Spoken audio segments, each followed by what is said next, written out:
Evidence of why we're going to win in November. Who thinks we're going to win in November?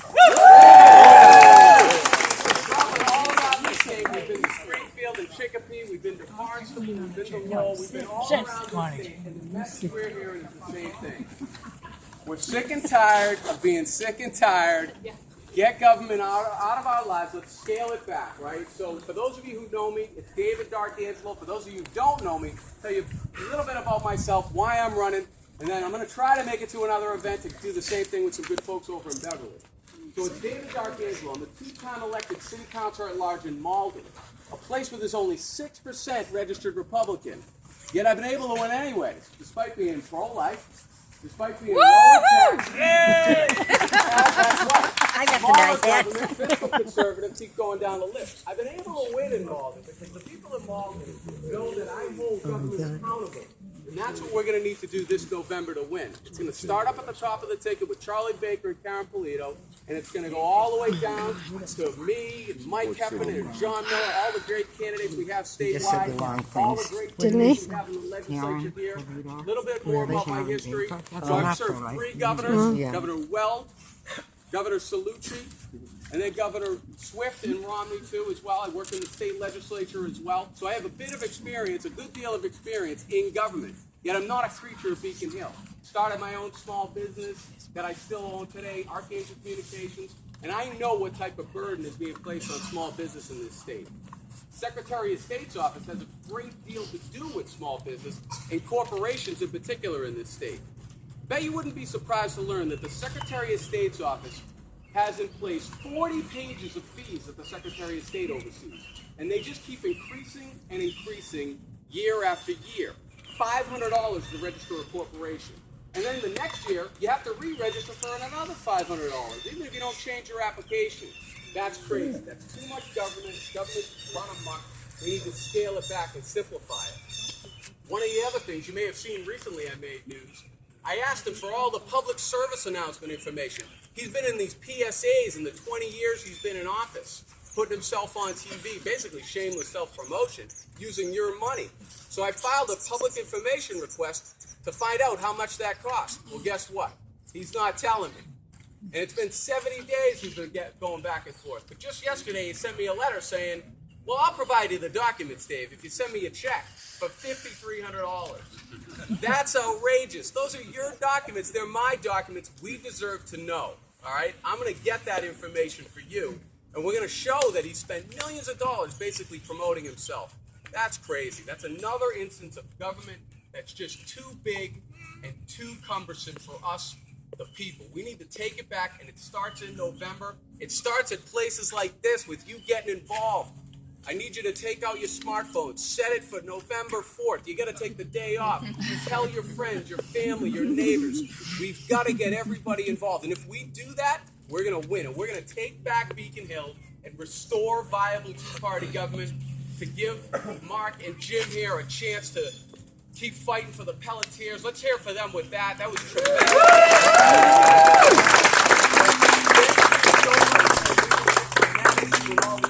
I know, having worked in the Senate, how hard it is when you're in the minority. You go in there and you get your head handed to you. You know you're going down in every vote, but you keep trying anyway. You guys are doing that. You have my admiration for doing that. Thank you so much for putting this together, for letting me address you. Please, I need your help. It's davin2014.com. Go to my website. Like us on Facebook. Support comes in many ways. Of course, I need a donation if there's anything anybody can do. Donations, lawn signs, anything you can do, please get involved. We have mass victory people here. Get involved, make phone calls. Let's keep this great energy going through November. Jim, thank you so much for having me. Great to see you folks.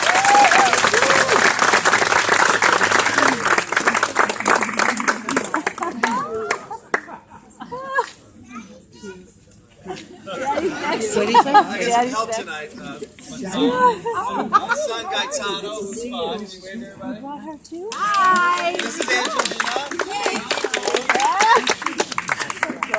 So I was trying to think of what I was going to say today, and I decided to take the advice, which for me may not have been good, but the advice that I always give Jim before he goes up to the microphone in the House chamber or before he's going to speak at events.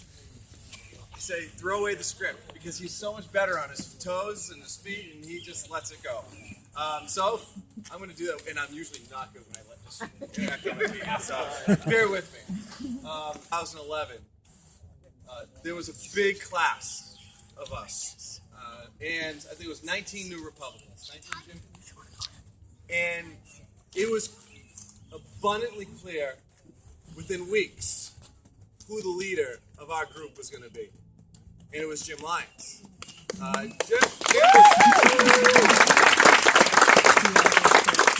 Jim was someone who got in there and immediately saw the problems of Beacon Hill. And not only did he see the problems, he didn't do what so many other people did when they went up there. They fell in order. They got in line and they started listening to the powers that be on Beacon Hill about how they're supposed to act, how you're supposed to work with the Democrats, and how you're supposed to be quiet on those issues. And that's not how we do it here.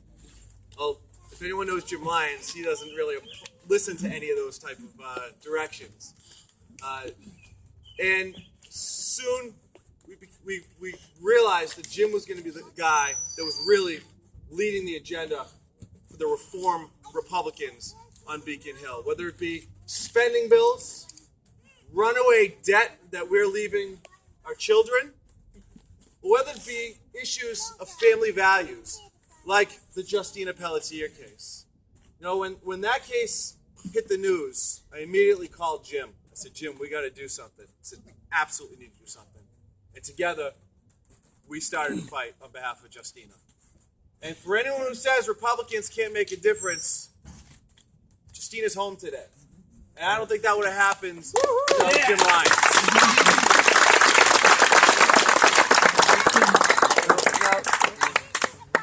So it's really an honor to be here for Jim, because I don't say this lightly, but there is nobody on Beacon Hill who is driving the agenda, who's driving the Republican agenda and the reform agenda more than Jim Lyons. And we need him. We need Jim Lyons. So it's my great honor to introduce not only a great legislator, a great man, but my best friend, Jim Lyons. That for all the work she did.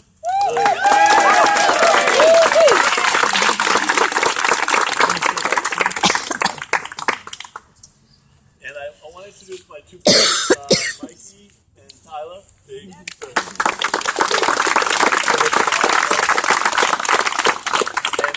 the Ganji brothers, where are they? CJ and Paul Ganji.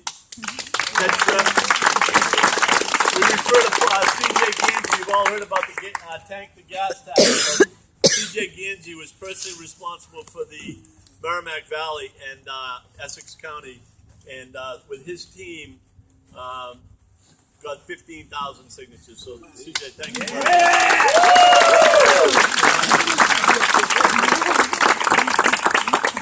I also want to thank another representative who's with us tonight, Lenny Mira from Newbury.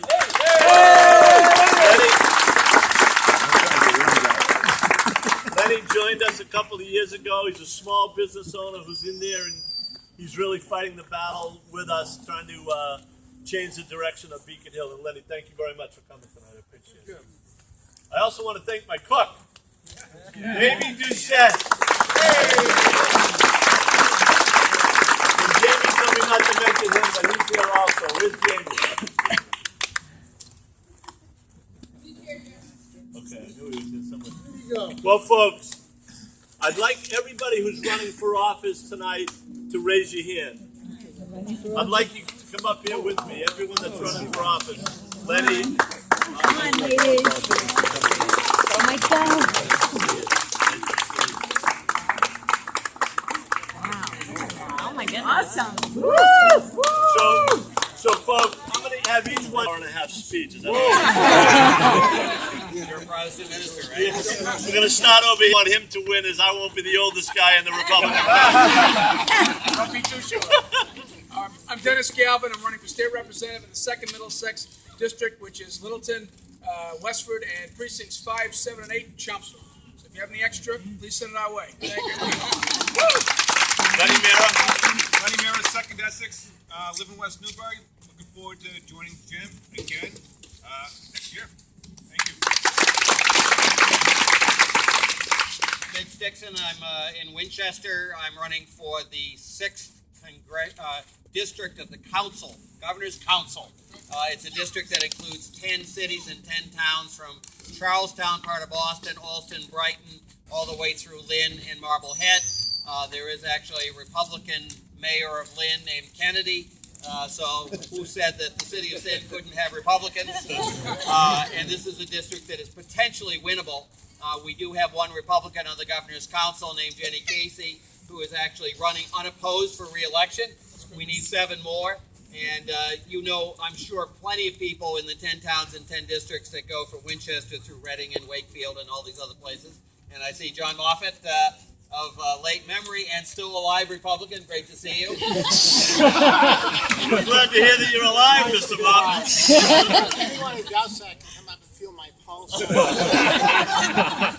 From the days I used to be a Democrat, I still have a sense of humor, unlike some of our Republican peers. And of course, Bill Weld and Paul Cellucci were part of our party, and Karen Polito is a protege of that era, and hopefully part of a great team. And remember, tell everyone that we all have great Republicans running, and that if you're fed up with the incompetence, we're the team, and that will get us a lot of seats and a lot of victory. Thank you.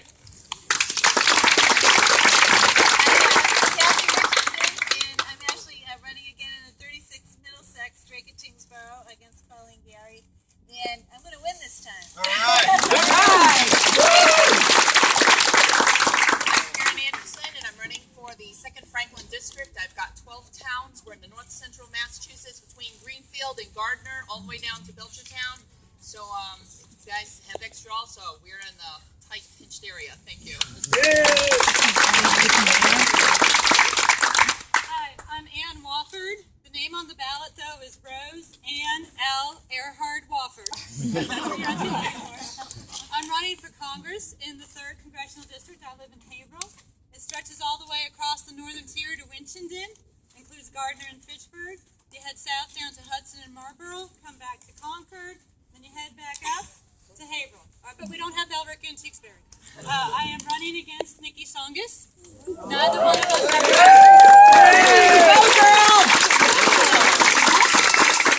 this is a big one, and I really can use all the help and money I can get. That's a tough act to follow.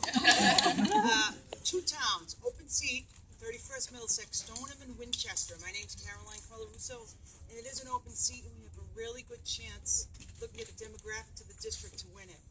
So if you know folks in Stoneham and Winchester, a sign, anything at all, last name's Colarusso. We have a website up, a Facebook page. Look us up and get in touch with us, and we'll get the material out to them, okay? Thank you.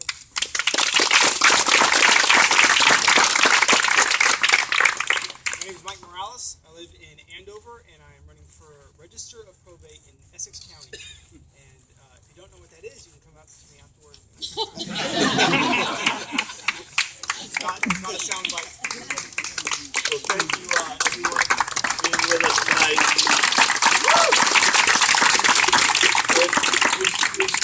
We started this journey 4 years ago on trying to see if we could change Beacon Hill and change the direction of the state. And today was a big day in Massachusetts and in America. The United States Supreme Court recognized just how radical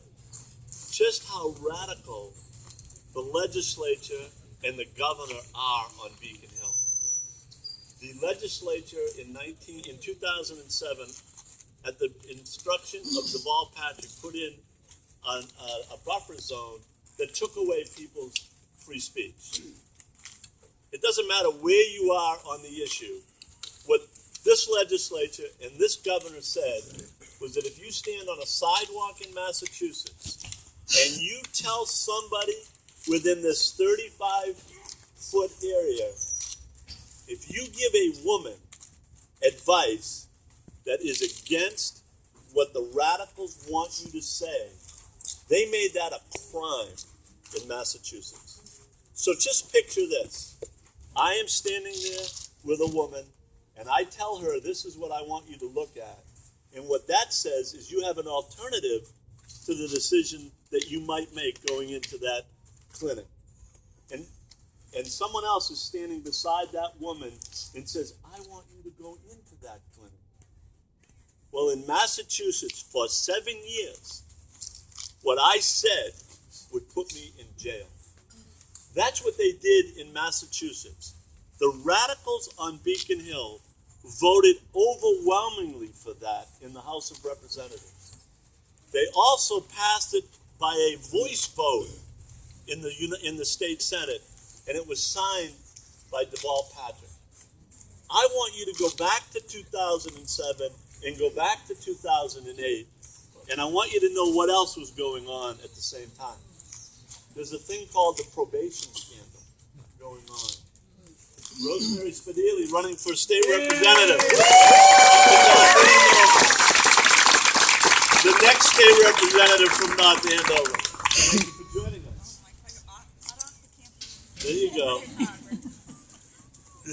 I also want you to know what was going on in Beacon Hill at the same time.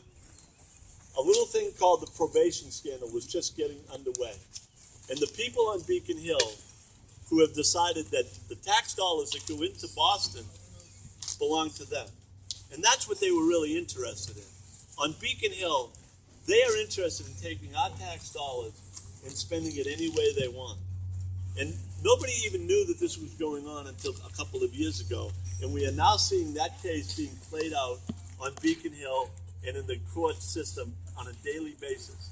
And what we have uncovered, and what has been uncovered, is that the power brokers on Beacon Hill truly believe that that money belongs to them. And what we've done with Representative Lombardo and others, a small group of Republican and conservatives on Beacon Hill, are trying to expose what is going on Beacon Hill, and trying to expose that there's a radical agenda that's in place that's going to try to do a number of things. One, they want to increase our taxes so they can decide who they want to spend our money on. Two, they want to increase regulation to stifle small businesses and dictate what goes on a daily basis. And three, they are constantly passing legislation that chips away at our fundamental rights. The Justina Pelletier case is an absolute total abuse of government power in Massachusetts. Amen. An absolute abuse. And one of the things that Mark pointed out was, we got a call to get involved in that case. And Mark called me up and said exactly that. Jim, we have to do something. And the more we saw that case, the more we said, this is an absolute outrage. And you know what the Democrats said on Beacon Hill? You know what the Democrats said on Beacon Hill? We can't interfere. We can't interfere with the courts. They know better. We can't interfere with the courts. And Mark and I decided, well, we have to try to interfere with the courts. We actually called the governor up. We called Governor Patrick up and said, we want to meet with you to discuss what is going on with Justina Pelletier. And the governor would not meet with us, but to his credit, he put us in the meeting on April the 2nd with Secretary of HHS, John Polanowitz. And Mark and I went into that meeting and we said to him, John, you're a father. This is what they did. I want you to know that he did not know the facts in the case. This is the Secretary of Health and Human Services, and I'm telling you, he did not know the facts in this case. Once he learned the facts, he looked at Mark and I and he said, I will do everything in my power to get that young girl home. 60 days later, he followed through, and John Polanowitz kept his word, and he got that young girl home. And I'm telling you right now, Deval Patrick had the authority, had the ability, and never did a thing to help that family. And every parent in Massachusetts should be concerned. That's what we're up against on Beacon Hill. But the good news is we have all of these candidates who've decided that they want they look at an old guy like me and they said, if lions can do it, anybody can do it. And that's the case. If lions can do it, anybody can do it.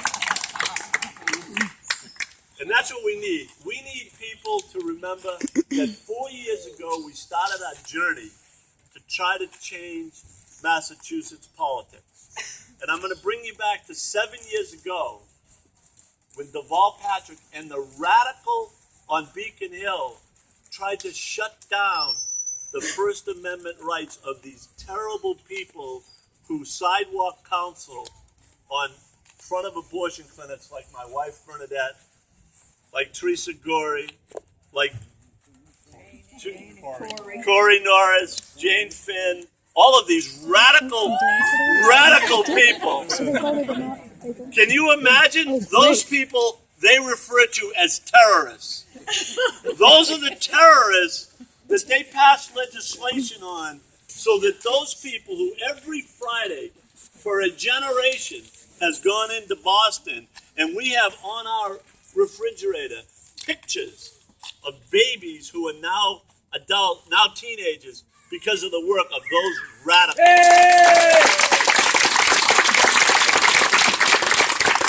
So the lesson here is that took 7 years to turn over, and it was the persistence of a 70-year-old lady called Eleanor McCullen who decided that she was going to stand up to the powers in Massachusetts and take on this challenge. And then there was attorneys who kept it alive. And then this attorney, Mark Renzi, who was just unbelievable, went in and made the case in front of the Supreme Court. And no one thought it was going to come back 9-0, but it did. It came back 9-0. And the message that we have to recognize is that we can change Beacon Hill, but it's not going to happen overnight. It's going to take time. These people are powerful people, and they don't want to give up their power. If we are committed to change, we can take back this state and turn it in a direction that is different than this radical agenda that we have been forced to live with for a generation. But remember, it won't happen overnight. But the one thing I want you to learn is take a look at what happened today. No one said that could be overturned, and it was overturned. No one says that we can take back Beacon Hill. Well, let me tell you, we can take back Beacon Hill. We can change this state, but we need everybody to stay engaged and everybody to work to change this state and move it in a new direction. And it's because of the help of each and every one of you people here who've contributed to my campaign and to others that's going to give us an opportunity to change Massachusetts politics so our kids and their kids can look at the future of Massachusetts and say, I'm proud to be a citizen of the Commonwealth of Massachusetts. So thank you all very much.